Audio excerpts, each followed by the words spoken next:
Hi. Hi. So this is video 175. Man. It's almost half a year. It's that day 131 in Liberia. If you've never watched our videos before, we are adopting 2 little girls from Liberia and are waiting for the Ministry of Gender, Children, Families, and Social Protection to release their paperwork and allow us to proceed with their adoption. Our agency is currently enduring an illegal suspension. There's another agency that's suspended that it sounds like had reasons to be suspended that we don't really know that much about. So Waiting for an entity that ends in social protection to protect their kids. right. We're getting really low on funds, and our American kids are miserable. They are 11, 10, and 8. 2 of the 3 of them have celebrated birthdays here, and 4.5 months is just longer than they can handle. Yeah, we've had And 2 birthdays, Mother's Day, Father's Day. 3 birthdays, really. Our One of our 15-year anniversary. One of our Liberian daughters turned 8 while we were here too. So we've had 3 family birthdays here. Yeah. The next family birthdays are September, October, and December. So Did you hear the other things I listed? yeah, Father's Day, Mother's Day. Our American kids are super sad about spending 4th of July here. They really want to go home. They want to see their dog. They want to go home with their sisters, but they basically, like, my middle child's 10, and she's like, these people are lying to us. Like, we should go. Like, she's been telling us that now. She's like, they say they're going to do something, but they never do it. So We don't disagree. We're just yeah, we're holding holding out on to hope. So if they lift the suspension in the next 6 days or 5 days now, then we'll stay. If not, we'll probably fly out and have to come back. And when we come back, I'll have to come back by myself. And that'll be another unknown timeline. So the thing is if we get them the suspension lifted and proceed with their Liberian adoption, then we could go home, leave them in their orphanage, and come back when the U.S. Embassy allows us to exit. The problem is you have to get an appointment with U.S. Embassy and then get an exit interview. So we would love to get all that done now. That would be miraculous. I think that God does miracles. We're certainly asking him for one, but even if he doesn't, we know that God chose these kids to be part of our family, and we said yes to that. And we'll see that through to its completion, no matter how long it takes. In a perfect world, we take them home with us on this trip. But we don't live in a perfect world. We live in a fallen world. So I'm on my R2D2 shirt today. And I finished this is animal number 12. This is Olivia the owl. So that I don't lose my mind completely, I have been crocheting these little animal things. And I ran out of yarn. I was freaking out. I even went home. I went home to the States and came back to take care of some family business we had to take care of, and to try to get our house rented. And unfortunately, our homeowners association in our lovely Coral Lakes neighborhood is making it like impossible. So I got more yarn when I went home, and I already ran through it, so I used it for my daughter's hair extensions too. But now I've got Olivia the owl. So she is the 12th toy that I've made for my girls. She's very happy and wise, and she's got little wings. So I wasn't sure how her ears were going to turn out, but I think they turned out okay. But they're starting to look more like the book. My kids are like, when you first started doing it, it really didn't look like the book, but now it does. So today we got to go to the beach for a little while. The weather cleared off for a couple hours, and our kids were able to play in the sand, and that's all they want to do. So Jeremy and I sit at a table kind of under a covering in the restaurant. All the waiters and waitresses know us, and they're happy to see us because Jeremy tips them well. I think they're happy to see us even without that, but he does tip them well. But we were talking today about what were the funny things. So funny things. There is most places we go, people stare at us. The librarians they'll take a double take and they're like, yeah, they "What's that?" just. And I'm like, it's me. But specifically, the kids stare at you. And they stare at me in particular because the kids in the orphanage love to just come up and rub my arm. They want to touch my hair. Because a lot of the Liberian men don't have like the pronounced dark hair that's really long. So they want to see who the hairy gorilla man is. Hairy gorilla man. Come over and just rub your... It's like They every do. time I see a kid, I'm like, you just really want to go over They walk up to Jeremy, the kids at the orphanage, and they're like... I just want to like touch my arm.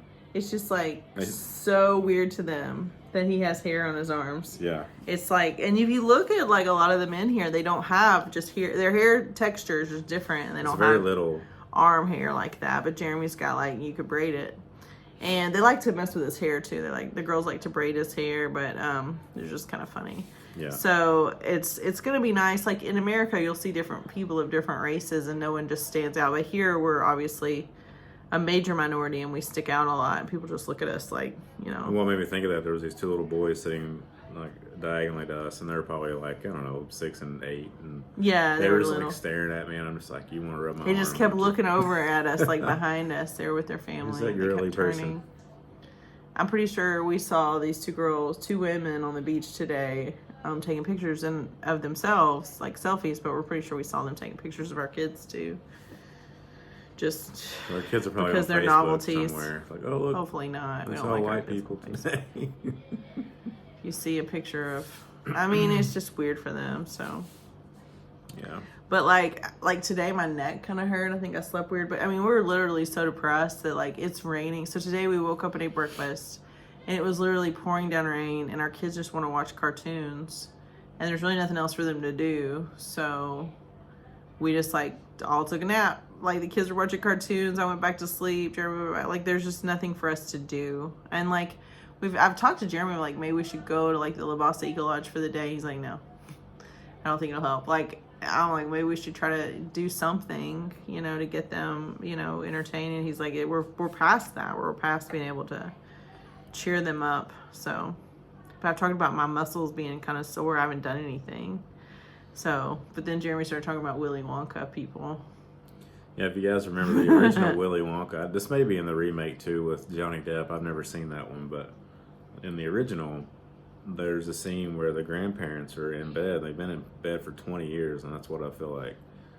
Yeah, they just stay there. And finally, you know, like Charlie comes in with the golden ticket, and the grandfather starts dancing around the room. But I feel like they're worried he's gonna break his legs. I need Charlie, the Charlie emoji to come in the with golden ticket. I need the golden ticket to come.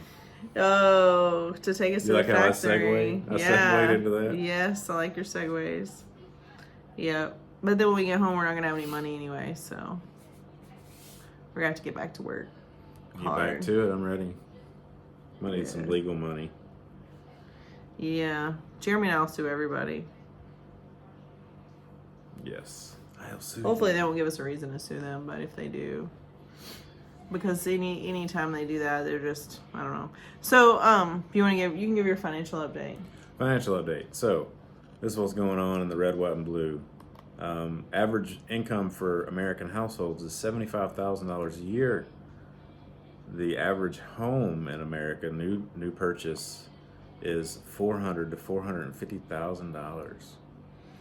So you imagine the reach for somebody that makes 75 grand or less trying to come up with that kind of money. So you can't. There is a problem. A lot more renters. And interest rates are high too. And the inventory of homes is going up because a lot of the older generation are not wanting to sell and potentially have a mortgage with an 8% rate now. They're like, well, we'll just hang on to it. So I feel like we're sitting on another bubble. So that's my update.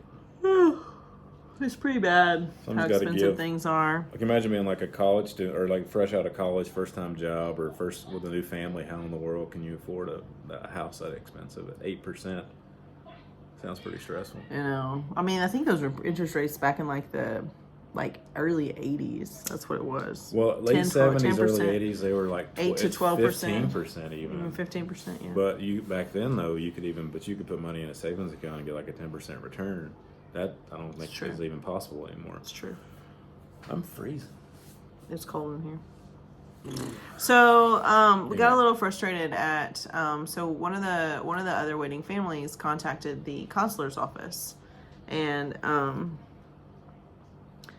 just concerned about the wait, concerned about pressure, concerned not that the U.S. Embassy is not advocating for adoptions within Liberia and not reaching out to the Liberia government and trying to help them with.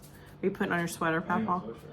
So the crux, I mean, I didn't see the outgoing letter, but the response seemed to be, and one of the things that the consular's office in the U.S. Embassy consular in Monrovia, here in Liberia where we are, said that, kind of like FYI, Liberia is a tier 2 watch list for trafficking. And that's in fact a lie. So a tier 1, tier 2, and tier 3 countries for trafficking. So back in the year 2000, the Victims of Trafficking and Violence Protection Act was passed. So what that does is it passes laws and regulations within intercountry travel and the countries in general, their own infrastructure, their own whatever, to prevent trafficking. So, and then you got to kind of understand what trafficking is to really understand how big of a deal this is. So, one of the things that trafficking is that if you perform a service for me and I offer you money, safety, an illegal service. So like you perform a service and I offer you in payment safety, food, shelter, money, an illegal service. I can also coerce you into that. That's also considered trafficking. You can hold people against their will. So like it used to be like slave labor, like you tied people up and made them do stuff. That's not, trafficking in the U.S. doesn't look like that. Most kids that are trafficked in the U.S. never leave their home, which is important. Like you should really start having conversations with your kids. I know we have them with our kids about, they need to know about the birds and the bees now. They need to use the right words for the right parts. They need to say penis and vagina. They need to say breast. They need to know what everything's called. And they need to have conversations with you about, no one's allowed to touch their parts. No one's allowed to approach them. If someone does, you need to rehearse the things that your kid should say. Because what happens is you'll have a kid like age 9 to 12 that's living in a neighborhood, maybe has a single parent situation, or maybe both parents are in the home, but they both work late. So the kid comes home from school and no one's around. And so they're on their own a little bit, right? It happens a lot. The whole latchkey kid thing was big in the 90s, 80s and 90s. So where kids just had their own key, let them in themselves. So they go visit a friend's house, or you think they're safe, but you've never been to that friend's house, and you think their parents are okay. But then, like, maybe an uncle lives there, and maybe he is into child inappropriateness, child exploitation. Maybe he talks your kid into playing dress up with costumes, dressing up like Cinderella, dressing up like Sleeping Beauty, then talks them into photographs, then talks them into photographs changing costumes and videos.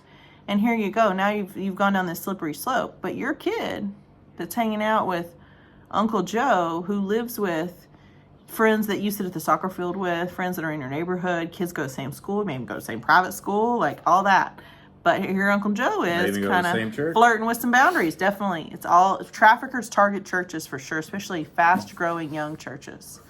Church plants are huge targets for traffickers. So all that to say, your kid is getting trafficked on the internet, and you don't even know that they're being trafficked. They're being photographed, they're being exploited, but do you know where they're sleeping every night? Your house, your bed.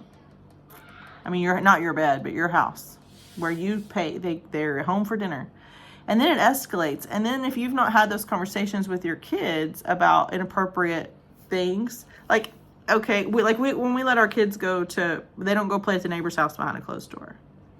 They just don't. If we go to our neighbor's house, we all go, or one of us goes. They just don't. And it's not so much I don't trust my neighbors. It's just that kids are creative in their youth, and you don't know who all they're talking to. And we don't all agree on when our kids should have phones.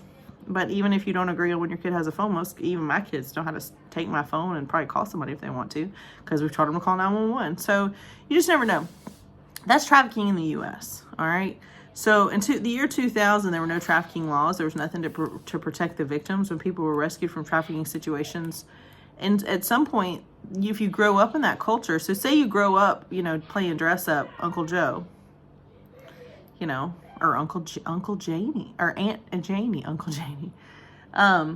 It starts with something that you don't even know is happening, but once your kid gets so deep into it, they don't even know how to tell you, because they don't know what's wrong. And so if you have the conversation with them about the birds and the bees too late, then, I feel like when your kids are 2, 3, and 4, when they're 2, they should be naming all their parts exactly the way the anatomy book names them. They should. And that's the biggest deterrent for people that are seeking out to exploit kids. But then you get into labor trafficking. So the big act, that's enough about U.S. trafficking. So in Liberia, here's how trafficking works. What happens in Liberia is children are vulnerable because they don't have parents, or the parents that they do have can't feed them, so they're scavenging around. They're not in school, so there's no accountability about where they are. And they get a lot of labor exploitation and a lot of sexual exploitation. Most of it is in the country. With Liberia, kids are not being kidnapped from Liberia and taken out as much as they're being exploited here. So a tier 1 country is good. You want to be tier 1. Now, technically, the U.S. counts as a tier 1 country.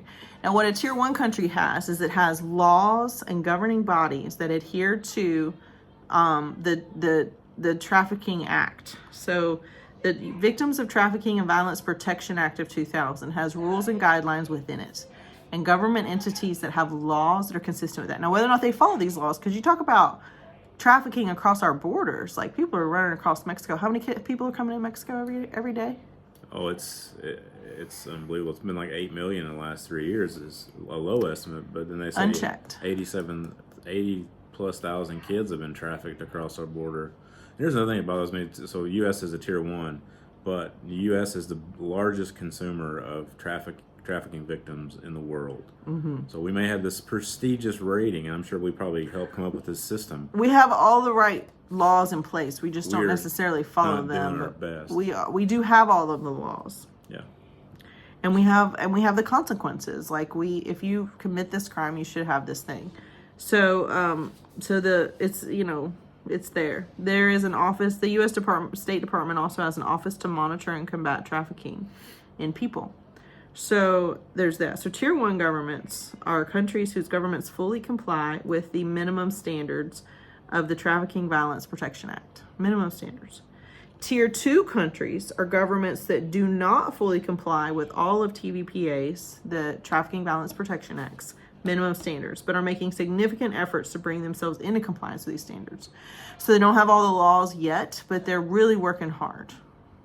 That we see them as a go in the right direction, basically. Tier 2 watch list countries whose governments do not fully comply with TVPA's minimum standards, but are making significant efforts to bring themselves into compliance with those standards, and the absolute number of victims of severe forms of trafficking is significantly high or increasing. So that's how you get on the watch list. Or failure to provide evidence of increasing efforts from the previous year. So if you're on the tier 2 list, you can drop down to the tier 2 watch list because you're not making enough efforts, or because your number of trafficking victims is increasing. Or the determination that a country is making significant efforts to bring themselves into compliance based on commitments by the country to take additional steps the next year. So tier 2 watch list is not great. It means that you have so many victims that we're tracking them, even though you say you're trying, we're not seeing the results. Your stats are getting worse. worse. Yeah. So tier 3 countries are governments that do not fully comply with the minimum standards and are not making efforts to do so. All right. So tier 1 is you have all the right laws to protect them. There's consequences for trafficking. So if people are trafficking within your country, they're breaking the law.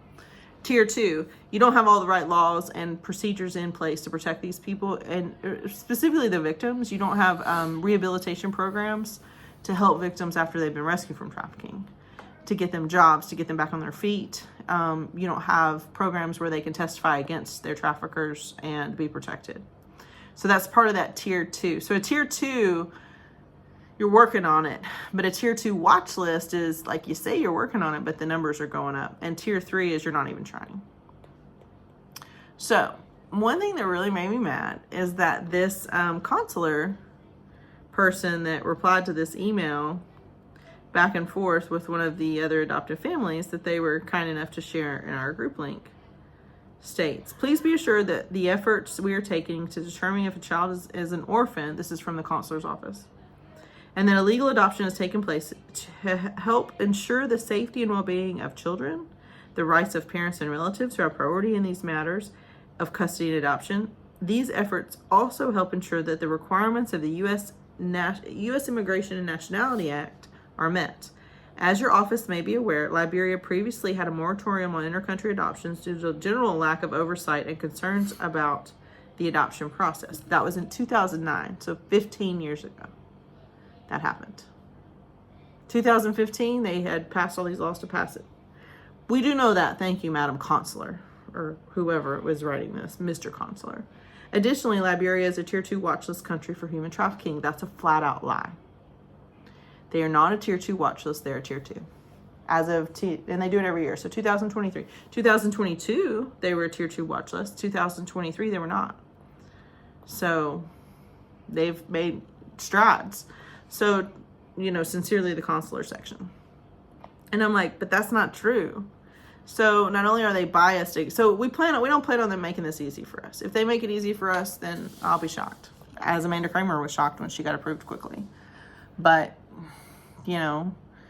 I don't expect to be approved quickly, but that kind of bias, not even knowing, like to respond like that from the embassy in Liberia, you're a U.S. ambassador in Liberia, and you shoot off that answer. I just don't know what to say. Except for that, not only are you biased, but you're showing your bias. Yep. And you're showing that you don't even know what tier your country. So if you're the consular and you're deciding travel visas and all of that, and you think you're in a Tier 2 watch list and you're not even in a Tier 2 watch list, like how good are you at your job? Well, what I wonder is if there's certain protocols depending on that status that they have to adhere to. I mean, are they following different rules and regulations based on that somehow? I mean, that's what I'm wondering. Well, and we talked yesterday about the lady that back in 2009, that she was the reason for the moratorium is because nobody was adhering to the laws that were there. And since 2015, all of adoptions have adhered to that. There are many kids home, 65 from our agency. So yeah, they can't have their bias anymore. It's clear the State Department. It's just blatant. You can hear you can totally see the State Department doesn't like adoptions. So, especially international. No, but they still have to follow the law, their laws that are there. So, and but the thing is the only consequences if you don't follow the laws is a lawsuit. They don't have consequences for their actions from their superiors. So if they mistreat a family or they don't follow specific procedures, if you don't sue them as an adoptive family, no one will ever punish. They won't get caught. And they won't be punished. And they'll continue this ridiculous behavior for years to come. So. Yep. So there's a lot of fundraising links on our description because we have a lot of hearts for a lot of different things. One of them is our family. Our tax-deductible donation to our adoption would be great because now we're definitely looking at a second trip. We're probably going to have to travel home soon. Try to somehow work like dogs to replace the savings that we spent here just to be here and try to help. We do feel like we've done a lot of good. We have friends that are going to the MOG tomorrow. We've been advised by our attorney not to go back there ourselves. But we know of people that are going there and that will speak on our behalf. Our orphanage director is working really hard here in country. Our agency president in the States is working very hard. Everybody wants this to end, but we need the Ministry of Gender, Children, Families, and Social Protection to do their job and actually recognize that they broke the law by this illegal suspension, and they need to make it right with us as soon as possible, the adoptive family. So one thing we've mentioned a lot in terms of fundraising is the Hope of Blessing International Children's Home. That link is on there too. They have a Venmo way to make a tax deductible donation. So you can just get Venmo and just Venmo it on over. $10 would be great. They needed $4,400. And we haven't got an update yet on how much has come in, but we were really hoping that you guys will donate to that cause. It would mean a lot to us if you did. It would mean a lot to Olivia the Owl if you did. So we're still looking to go home in about 10 days if we don't see any progress this week. Because we got to get our American kids out of here. I mean, we didn't choose to adopt kids from Liberia just to turn around and spend the better part of a year raising our American kids in Liberia. Liberia is not the best place for kids. They're working on it, but they're not there yet. And but I am proud of them for not being on the watch list anymore, for being a Tier 2. Good job, Liberia. That's a big step in the right direction. I am sorry that our consular office is still accusing you of failures that you have not yet done, but failures that you've already overcome. Being on a Tier 2 watch list is a failure as a country. Unless you're a Tier 3 before that. Liberia has never been a Tier 3. The U.S. has always been a Tier 1. I do wonder though, like as a data guy, how they're gathering these statistics. Like where do they get their data from? I'm curious of that. Especially, I imagine here they don't have a good way to log all their stuff. I'm just curious how they come up with this information anyway. To show that stats are getting worse, to make you on the watch list versus just the tier 2. So like Congo, Democratic Republic of Congo was a tier 3 for a long time. Tier 2 watch list for a long time. In 2023, they became just a tier 2. Let's go Congo. Democratic Republic of Congo. Cuba was a tier 3 for a long time. They're back to being a tier 3. So Cuba was a tier 3 from 2010 to 2014. They were a tier 2 watch list for the following 5 years, and then they're back to being a tier 3. So they're not trying very hard.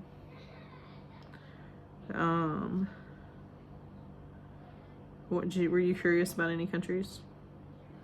Not really. Barbados, tier 2. The U.S. has always been a tier 1. Denmark was a tier 1 for a long time, and then they dropped to a tier 2 for a little while. Estonia is now a tier 1, and they were a tier 2. Finland and France are both tier 1s and have been since the beginning. Germany is a tier 1. Good job, Germany. Always glad to see Germany do something good. Ghana, tier 2. I mean, it makes me wonder. We apparently have more slaves now than we ever had in the world, so it makes me wonder if this stuff actually does anything. But well, I think it's a good place to start. I think that passing an act into law in the U.S. and then creating with the United Nations a national ranking criteria where we're actually looking at it, and it does seem to be a U.S. initiative, so I'm happy about that. We do have a problem with trafficking in our own country, that it does not seem to be an immigration issue. So one thing about keeping us at tier 1 is we can't let people in that are not supposed to come in. So that's the reason for the embassy trying to be whatever. Now, I might understand it a little bit better if it was a tier 3. Like Lesotho has been a tier 3. Is a tier 2 right now, but 2 years ago was a tier 3. And Liberia's never been a tier 3. The thing about Liberia is they're just at risk. Libya, they don't even rank them anymore. I guess they stopped cooperating because they were always a tier 3. Madagascar is a tier 2 watch list. Which the reason I said bring up Madagascar is because there's other adoption programs. So anyways, if you have any extra money to donate to any of the causes listed in our description, please feel free to do that. If you want to share our videos, a lot of people don't know this stuff about trafficking. It is a difficult thing to talk about, and we didn't know that much about it until we fostered children that have been trafficked. So that changed it for us. So we have a lot more information and education. We're happy to answer any questions about it. It was quite eye-opening for us, I think, to realize what was happening in the U.S. and in our own backyards. And you're not protected if you're a higher socioeconomic status. It doesn't protect your kids. It might even make them more vulnerable in some ways because you don't think of it. And that's what traffickers know. They know, they're kind of like, it's like when you're targeting people trying to get them to do anything, recruit them to do anything, whatever mission you want. It's like,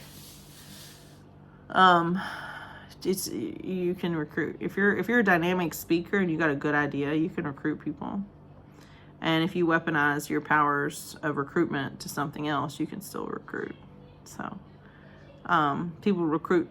people are recruited to Jesus all the time by other people that have dynamic personalities that can sell that story. In the same token, those same dynamic personalities, if they're working for evil things, they can recruit your children to do some pretty terrible stuff and hurt them in ways you didn't consider. So, yep. Lessons for today. There was a book we read where they shared many stories. The one that stood out was a girl in Tennessee that was, she went to a third location and met somebody, got kidnapped, and was held in traffic for a couple weeks, I think. Yeah. So that happens too. It's terrible. She had an intellectual disability as well, so that made it harder. Sure. So harder to find her too. yeah, so that does happen. But it's not just kidnapping. These kids go back home. Like, that was an extreme situation, but a lot of the kids that are trafficked, you probably statistically know a kid within your life that's being bought and sold. In some capacity, Yeah. So just be careful. Just talk to your kids about stuff. So, and we need to go talk to our consular's office and let them know that Liberia is thankfully only a tier 2, and that they're we want them to do their job, but like, we also want them to not meddle in foreign affairs until it is actually in their job description. Well, that's what we are, one giant meddling country. Yeah. Well, you don't want to be a meddler. You want to be a leader. You can't bring everybody to the safety and peace that we wish for our own country, but we have tried to be good leaders in the adoption world and in the adult world in general by coming here and by staying longer than we could afford to stay. So try to be an example of what should be. So I wish we had more money. I would if I had $4,000 right now, I would give it to Nelson. We'd go fix that dormitory this week. I wish I did. They have to buy the concrete. They have to pay the labor to build the wall, build out this dormitory. It's going to be really nice. I've seen the plans, but I wish I had it. So if you guys have it laying around, Yeah, Nelson was kind of laughing at me. Venmo at Hobie Kids. I said I was ready to work and ready to help. That's all we have left, you And know. He said it's hard work, and I'm like, well, at this point, you're A probably lot right. of things are hard work. Hang on, Liz. I said I've been laying in the bed so much, like the 20-year thing. He may be right at this Willy point. Wonka, Yeah. Charlie's grandparents. We're not going to turn into Charlie's grandparents. We're still strong. No, I think You gonna play Rocky Top? I don't know Rocky Top. Really? Mm-hmm. That's sad. If I sing it, will you know it? No. Rocky Top, y'all. Oh, I don't know. I don't have rights to that song for sure. No. We get copyrighted. Somebody own it. Good old Rocky Top. Woo! I miss my dog. I want to go home to my dog. I miss everything. Rocket Man. That's funny. Jeremy wants a cheeseburger. Allison Sanders said she'd bring you a cheeseburger. Allison, thank you. I will enjoy it and eat it. So many versions. I know they always do that. Oh, you just pulling up the music to see if you can strum it out. Let's see if I can figure it out. This is him saying I don't know a song. I wish I was This is what makes. It's one of those things you love Jeremy, but you also hate him. Ain't no smoggy smoke on Rocky Top. I don't know it. Let me just give it a go. Oh shucks, let me just give it a go. See, Rocky Top, you'll always be. You totally are playing it. Good Rocky Top. Rocky Top, Tennessee. We all hate you more now. We love you and we hate you, baby. I mean, I didn't come up with it. It was on this nice little app that I use. Yeah, but you still just like strummed it out. I'm like, do you know it? And he's like, no, but let me just see if there's a little, oh, here I do know it. I'd be in trouble if I didn't have my phone. Makes me want to swear without the vowels, but I won't. Do it. Get it out. No, I don't swear with the vowels. So we're watching a new show called Travelers on Netflix. on Netflix. Yeah. So if you have any good recommendations for shows, put it in the comments. And like our videos. Yeah, like, share, and subscribe. We need you guys. That's what that people say at the end of their videos. Peace. Bye.